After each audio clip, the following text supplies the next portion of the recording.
ঠিকানা, এই বাংলায় হবে না, এই বাংলায় হবে না সন্ত্রাসীদের ঠিকানা।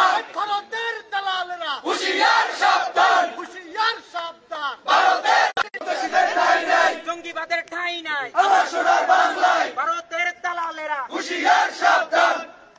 প্রিয় সংগ্রামী বন্ধুগণ, আপনারা জানেন আমরা আজকে এখানে সমবেত হয়েছি। আমাদের চট্টগ্রামে যে আমাদের মসজিদের উপর হামলা করা হয়েছে, আমার ভাইকে শহীদ করা হয়েছে।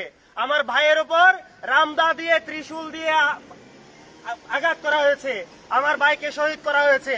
আমরা আজকে এখানে সমবেত হয়েছি আমার ভাইয়ের হত্যার বিচারের দাবিতে। এবং আমার মসজিদে কেন হামলা হলো, এই আমার মসজিদের যে হামলা হয়েছে, এই হামলার সুষ্ঠু এবং সঠিক তদন্ত হওয়ার জন্য যে বিচারিক কার্যক্রম, আমরা আমাদের বাংলাদেশের বর্তমান যে বিচারিক কার্যক্রম, এই বিচারিক কার্যক্রমের উপর পূর্ণ আস্থা রেখে আমরা প্রশাসনের প্রতি দাবি জানাচ্ছি এখান থেকে, আমাদের মসজিদে কেন হামলা হয়েছে, হামলাকারীদের পূর্ণাঙ্গ তালিকা প্রকাশ করতে হবে, তাদেরকে অনতিবিলম্বে গ্রেফতার করতে হবে, তাদেরকে গ্রেফতার করে তাদেরকে দৃষ্টান্তমূলক শাস্তির ব্যবস্থা করতে হবে।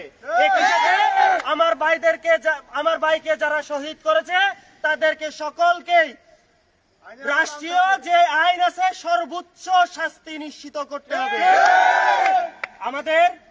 আমাদের সংগ্রামী যে বন্ধুগণ আজকে এখানে উপস্থিত হয়েছেন, তাদের মধ্য থেকে বক্তব্য নিয়ে আসছে অ্যাপ্লাইড কেমিস্ট্রি কেমিক্যাল ইঞ্জিনিয়ারিং বিভাগের মেধাবী শিক্ষার্থী মেহেদী হাসান বাদন। মেহেদী হাসান বাদনকে তার বক্তব্য দেওয়ার জন্য অনুরোধ করছি। সম্মানিত উপস্থিতি, সংগ্রামী জনতা এবং বিপ্লবী জনতা, তাদের সবাইকে জানাই আমার আন্তরিক শুভেচ্ছা এবং অভিনন্দন। আজ আমরা এখানে উপস্থিত হয়েছি একজন মুসলিম হিসাবে। আজ আমি লজ্জিত, আজ আমি হতাশাগ্রস্ত এবং আজ আমি দুঃখিত। আজ দুঃখ ভরা ক্লান্ত মন নিয়ে বলতে চাইছি, আমাদের এই দেশে 90% মুসলিম দেশ হয়েও আমাদের এই দেশে একজন মুসলিম নেতাকে হত্যা করা হয়েছে। আমাদের এই দেশে একজন মুসলিমকে হত্যা করা হয়েছে নৃশংসভাবে, যেটা নিঃসন্দেহে মব কালচারকে নির্দেশ করে। সম্মানিত উপস্থিতি, যদি আমি বলি যে আজকে আমরা কোন প্রেক্ষাপটে দাঁড়িয়ে আছি, আজকে 2024 সাল আমরা এমন একটা প্রেক্ষাপটে দাঁড়িয়ে আছি যে প্রেক্ষাপটে সিরিয়ার ক্ষমতায় বাশার আল আসাদ, যে ওই দেশের মাত্র 10% মানুষের ম্যান্ডেট নিয়ে ক্ষমতায় টিকে আছে।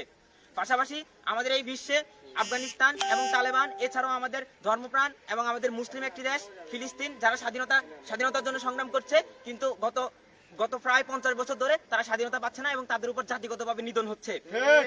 এমন একটা সিচুয়েশনে আমরা দাঁড়িয়েছি, যে সিচুয়েশনের মধ্যে ভারতে বুলডোজার জাস্টিস নামে মুসলমানদেরকে নির্যাতন করা হচ্ছে।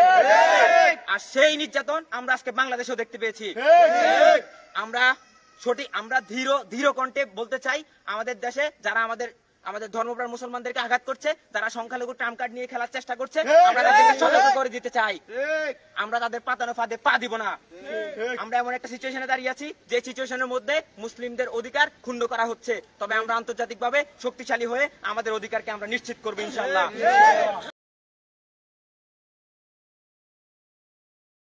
Double million offer Walton fridge কিনে পেতে পারেন 20 লক্ষ টাকা, রয়েছে কোটি কোটি টাকার নিশ্চিত উপহার।